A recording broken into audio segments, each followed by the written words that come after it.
Okay, so these are the notes on gases. So everybody say hi to Baylor. Hi, Baylor. Hang on. Now do it again. You're sideways, but it'll work.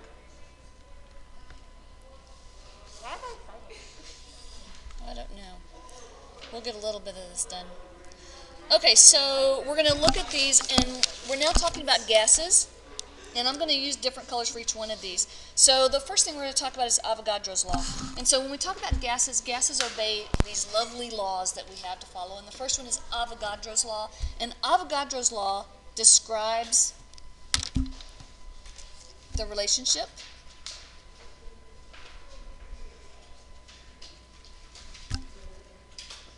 so it's always going to be describing a relationship of some kind.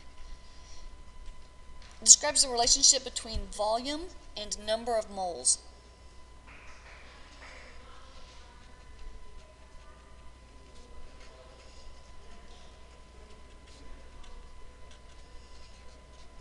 And Avogadro was the first guy to talk about numbers of particles of things. So it's a relationship between volume and number of moles, and it's going to be at a constant temp and pressure.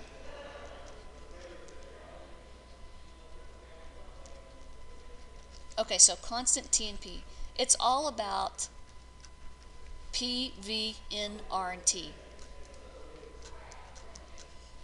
Okay, P, V, N, R, T. Pressure, volume,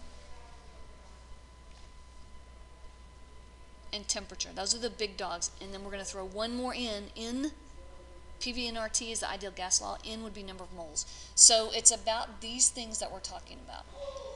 So when you have gases, remember when we talked about solids, liquids, and gases, solids have a definite volume, right? Liquids have a definite volume.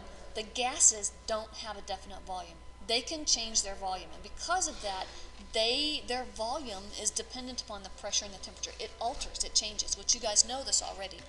So when I have Avogadro's law, it's the volume of the first divided by the number of moles equals the volume of the second divided by the number of moles of the second. So we can say, hey, if we change one of these factors, we have a before and an after. So you can think of this as before. The V1s and N1s are before, and the V2s, N2s are after.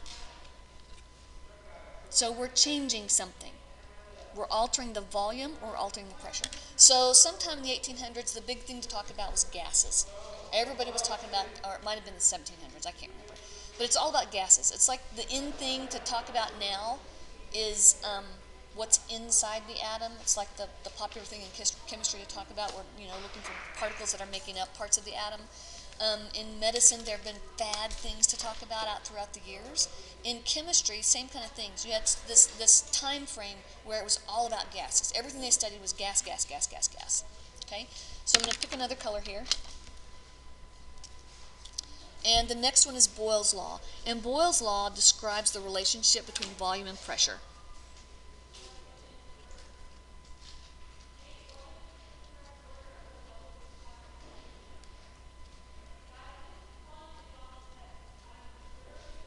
Volume and pressure. That means the temperature and N, number of moles, are constant. So they would keep one or two factors constant, and then they would study just a couple of things in here. There we go. Make it bigger for you guys now. So in this case, we have P1 times V1 equals P2 times V2. And remember that N is the number of moles.